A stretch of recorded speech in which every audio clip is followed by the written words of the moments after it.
नमस्कार। आज हमारे साथ अतिथि के रूप में हिसुआ विधानसभा क्षेत्र के निर्दलीय प्रत्याशी आज़ाद गीता प्रसाद शर्मा जी हैं। पहले तो आपका स्वागत करता हूं अपने चैनल पे। ये आपका भी आभार प्रकट करता हूं जो आपने मुझे इस लायक समझा और साक्षात्कार के लिए अपने स्टूडियो में बुलाया। पहले तो मैं आपका परिचय जानना चाहता हूं कि कहां आपका घर है और कैसे चुनावी मैदान में आए हैं और कैसे राजनीतिक में कदम रखा। एक आप अधिवक्ता भी हैं। जी, मैं बताना चाहता हूं कि समाज के प्रति मुझे रुचि स्टूडेंट लाइफ से ही थी। जब अगर मैं शुरुआत करूं, जब 1900 लालू जी का जो आंदोलन हुआ था, आरक्षण आंदोलन था, आरक्षण लागू किया था, उसके खिलाफ जो आंदोलन हुआ था, उसमें मैंने एक पैम्पलेट के माध्यम से लोगों को जागरूक किया था कि आरक्षण सबों को मिलना चाहिए, जो गरीब है, जाति के आधार पर नहीं मिलना चाहिए, आर्थिक की स्थिति पर मिलना चाहिए। उस समय मैं बीए पार्ट 2 में पढ़ रहा था। उसके बाद मैंने एलएलबी किया। दिल्ली से मैंने जर्नलिज्म का भी कोर्स किया है भारतीय विद्या भवन से, और मैंने पत्रकारिता भी की है। 1995 में मैंने इंडियन एक्सप्रेस में पत्रकारिता की है। उसके बाद मैंने एक अंग्रेजी ग्रामर की किताब भी लिखी है, शारदा इंग्लिश ग्रामर। उसके बाद मैं एक मासिक पत्रिका भी निकाला है मैंने 2-4 वर्षों तक। उसका नाम था ऑब्जेक्टिव करेंट अफेयर्स, जो पार्टिकुलरली कॉम्पिटिटिव एग्ज़ाम्स के जो बच्चे तैयारी करते हैं उसके लिए था। और इसी बीच मैंने एलएलबी भी किया, लेकिन मुझे संतुष्टि इन कार्यों से नहीं मिली, क्योंकि मैं जो समाज को देखता था तो हर जगह अराजकता, भ्रष्टाचार।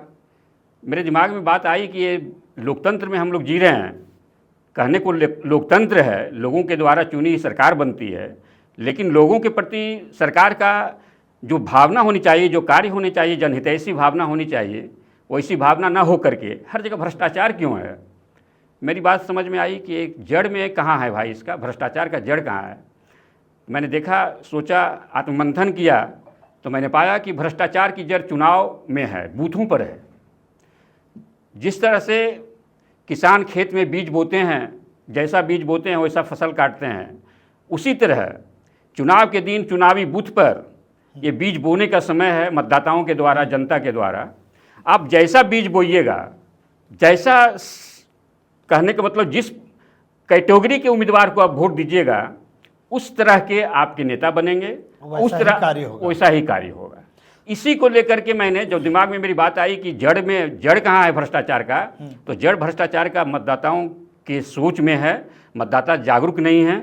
इसलिए मैंने एक रैली निकाली थी 2011 में। रैली नहीं कहिए इसको, बाइक यात्रा, जिसका उद्देश्य था कि मतदाताओं को जागरूक करना। और इसका उद्गम स्थल था हमारा नवादा समाहरणालय। नवादा समाहरणालय से लेकर राष्ट्रपति भवन तक मेरा गंतव्य था। और मैंने वहाँ जाकर के राष्ट्रपति भवन के कार्यालय में मैंने एक ज्ञापन दिया था कि मैंने यात्रा निकाली है। मेरा उद्देश्य था कि लोगों को, भारत के लोगों को कैसे जागरूक किया जाए, क्योंकि जब तक हम मतदाता जागरूक नहीं होंगे, स्वस्थ लोकतंत्र नहीं बनेगा, भ्रष्टाचार मुक्त व्यवस्था नहीं होगी। और इसीलिए मैं लोगों को जागरूक करते करते, और मान लीजिए कि ठीक है, मैंने लोगों को जागरूक कर रहा हूँ, मतदाताओं को जागरूक कर रहा हूँ कि आपको अच्छे उम्मीदवार को वोट देना चाहिए, लेकिन उम्मीदवार अब अच्छे है ही नहीं है। तो मैं क्या करेंगे, क्या करेंगे। तो मैं भी एक प्रस्तुत कर रहा हूँ कि मैं भी आपके सामने हूँ। आप कंपेरिजन कीजिए, मेरे आचार व्यवहार को देखिए, 15 वर्षों से मेरा क्या आचार व्यवहार है। और जो मेरे प्रतिद्वंद्वी हैं, मैं तो किसी को प्रतिद्वंद्वी मानता नहीं हूँ। हालांकि हमारे क्षेत्र में जितने भी अन्य उम्मीदवार हैं, उनसे तुलना कीजिए। आप अच्छा लगे, मेरा आचार व्यवहार, मेरा आचरण, मेरा काम अच्छा है, मेरी सोच अच्छी है, तो आप मुझे वोट दीजिए, अदरवाइज आपकी मर्जी। सबसे बड़ी बात है कि आप जाति जो समीकरण की मैं बात करता हूं, तो जाति में भी आप फिट कैसे अपने आप को बैठाते हैं, क्योंकि यहाँ पे हिसुआ विधानसभा क्षेत्र में पूर्व के भी जो विधायक रहे और आज तक 65 वर्षों तक जो विधायक रहे, वो भूमिहार जात के ही नहीं, एक जातीय ही यहाँ पे समीकरण किया, और आप ही भी उसी जात से आते हैं। तो फिर क्यों नहीं यहाँ के जो लोग हैं वो नए चेहरे को लाना चाहते हैं, आपके आइडियोलॉजी को समझकर क्यों नहीं आपके साथ जुड़कर मतदान करते और एक नया सरकार बनाने की जी, कोशिश तो ये करते तो हैं? अति उत्तम होगा। मैंने आपके भगवान सबों को सद्बुद्धि दे कि मुझे इस मौका दे। लेकिन जाति तो है, लेकिन मैं कभी भी किसी पार्टिकुलर जाति की सरकार या जाति के विधायक बनने का मैं नहीं मानता। मैं तो मानता हूं कि जब तक सभी जाति, सभी धर्म के युवा लोग, विशेषकर युवा एक शक्ति युवा है, लोग, बिल्कुल। युवा लोग हाँ। एक सोच पैदा नहीं करेंगे कि व्यवस्था कैसे बदलाव होगा, व्यवस्था में भ्रष्टाचार कैसे खत्म होगा, सबों के कल्याण की बात कैसे होगी, सभी जाति और धर्म के युवाओं को आगे आना होगा। ये अलग बात है कि आज भी युवा क्यों जातियों में बट के रह रहे हैं, पुराने पार्टियों में बट के रह रहे हैं, सिर्फ एक ही दिखता है, या फिर महागठबंधन को वोट करे या फिर एनडीए को वोट करे, इस तरह से और कैंडिडेट वही के वही रहे। दिमाग को वाइट वॉशिंग कर दिया गया है, समझे ना। लोगों को ब्रेन वॉशिंग जिसको बोलते हैं ना, लोगों को इस तरह से ब्रेन वॉश कर दिया जाता है नेताओं के द्वारा। जो भ्रष्ट नेता हैं, जो भ्रष्टाचार के बल पर सत्ता में बने हुए हैं, पार्टी में बने हुए हैं, बड़ी बड़ी पार्टियां खड़ी करके रखे हुए हैं, बिना भ्रष्टाचार के कोई पार्टी नहीं चल सकती है। और वैसे ही लोग ब्रेन वॉश अपनी जाति के नाम पर, धर्म के नाम पर लोगों को ब्रेन वॉश कर दिए इस तरह के कि वे लोग माने मर रहे हैं, खुद मर रहे हैं, लेकिन जात को नाम पर वोट देने के लिए आप तैयार किन हैं। मुद्दों पर लेकर चुनावी मैदान में? मेरा तो मुद्दा है भ्रष्टाचार। एक अच्छी व्यवस्था स्थापित कैसे होगी, भ्रष्टाचार को दूर करना है। दूर करना कैसे होगा। आप क्या किए हैं इस बार विधानसभा क्षेत्र के लोगों के लिए कि जो आप पे भरोसा जताए लोग? देखिए, मैं पार्टिकुलर हिसुआ विधानसभा के लिए नहीं किया हूँ, लेकिन मैंने ऐसा काम किया है जो पूरे समाज, पूरे भारत, पूरे देश के लिए काम आ सकता है। तो जब पूरा जब ठीक रहेगा, पूरी व्यवस्था जब ठीक रहेगी, तो हिसुआ विधानसभा के लोग भी ठीक रहेंगे। ये तो हिसुआ विधानसभा के लिए गौरव की बात है कि इस तरह का बात हिसुआ विधानसभा से निकल करके आ रही है। आपके स्वजातीय दोनों विधायक हैं जी, मंजे हुए विधायक हैं, जी, बहुत पहले से विधायकी के खेल रहे हैं और यहाँ पे राजनीति कर रहे हैं। वैसे में आप कैसे चुनाव निकालने का दावा करेंगे और वोटरों को अपने समर्थन में लाने का दावा करेंगे? मैं वोटरों को यह बताना चाहता हूँ, मतदाता भाइयों, हिसुआ विधानसभा क्षेत्र के लोगों को बताना चाहता हूँ कि हिसुआ विधानसभा एक ऐतिहासिक विधानसभा क्षेत्र रहा है। यहाँ श्री बाबू का कर्म क्षेत्र रहा है, जन्मस्थली रही है, और उन्होंने एक ऐसा काम किया कि पूरे बिहार, पूरे देश में नाम हुआ। उसी तरह से ऐसा मैसेज दीजिए हिसुआ विधानसभा क्षेत्र से जो पूरे बिहार में, पूरे भारत में गूंजे। उसी पैटर्न को मैं चलना चाह रहा हूँ।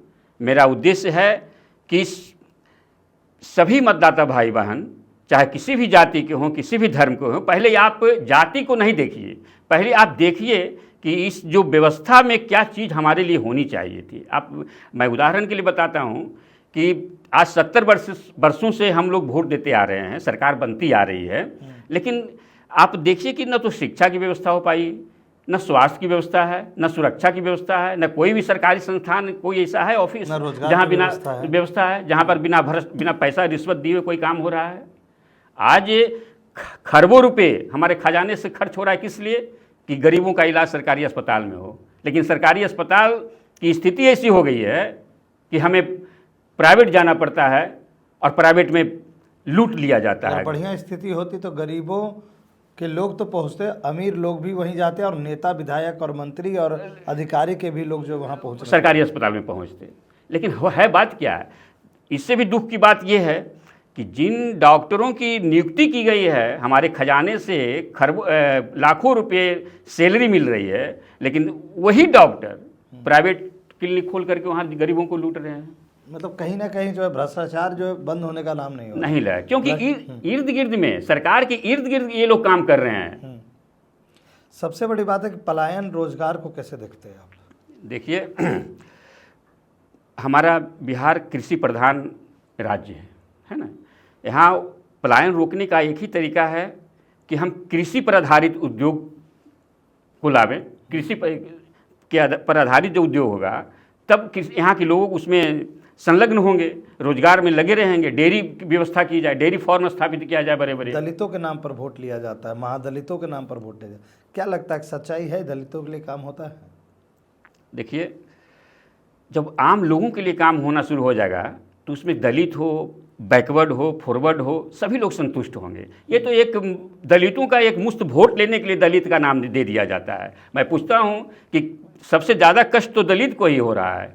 अब हम संपन्न हैं, मिडिल क्लास के लोग हैं, हम किसी तरह से कुछ काम कर लेते हैं, लेकिन वंचित लोग जो है, जो दलित लोग है, वो कहाँ कुछ कर पाता है। आज भी वही मूलभूत सुविधाओं के लिए तरस रहा है। नाली गली के बगल में उनके बच्चे जो है खाना खा रहे हैं, गंदगी उसी के क्षेत्र में है। ठीक है, मैं दलितों की बात आपने की तो मैं एक बात और कहना चाहूँगा कि आज दलित या थाना बन गया, दलित छात्रावास बन गया, तो सिर्फ सरकार आज तक दलित अस्पताल की कभी चर्चा की है कि दलित का अस्पताल बन गया, हाँ दलितों का इलाज होगा? सिर्फ और सिर्फ महादलितों और दलितों का होगा। क्या लगता है कि राजनीतिक खेल में दलितों को सिर्फ घसीटा जाता है, उनका इस्तेमाल किया जाता है? बिल्कुल, राजनीति, आज की राजनीति लोकतांत्रिक पटरी से भटक करके भ्रष्टाचार की पटरी पर चढ़ चुकी है ना। आज देखिए, जितनी भी पार्टी, आप हाल फिलहाल में टिकट दिया गया, टिकट बंटवारे में कितना माने कोहराम मचा है। सभी पार्टी, करीब करीब सभी पार्टियों में विवाद पैदा हुआ है कि जो पैसे वाले हैं पार्टी ने उसी को टिकट दिया है, बिक्री हुई है, टिकट की कालाबाजारी हुई है। अब आप सोचिए कि जो पार्टी ही कालाबाजारी कर रही है, भ्रष्टाचार तो यहीं से शुरू हो गया, टिकट बंटवारे से शुरू हो गया, यहीं से खेल शुरू हो गया। फिर मतदाताओं के बीच जाएंगे, भ्रष्टाचार का वहाँ और बढ़ावा होगा। इसी बात में बीच में आपको मैं रोकना चाहूँगा कि एक आप समझिएगा कि पहले कहा था सुशासन की सरकार जो चल रही है, अब सुशासन की सरकार में भी ऐसे ऐसे भ्रष्ट नेताओं और बाहुबलियों को टिकट दिया जा रहा है, रंगदारों को टिकट दिया जा रहा है। तो ऐसे में आप अंदाजा लगाइए कि क्या सुशासन की सरकार है? बिल्कुल नहीं।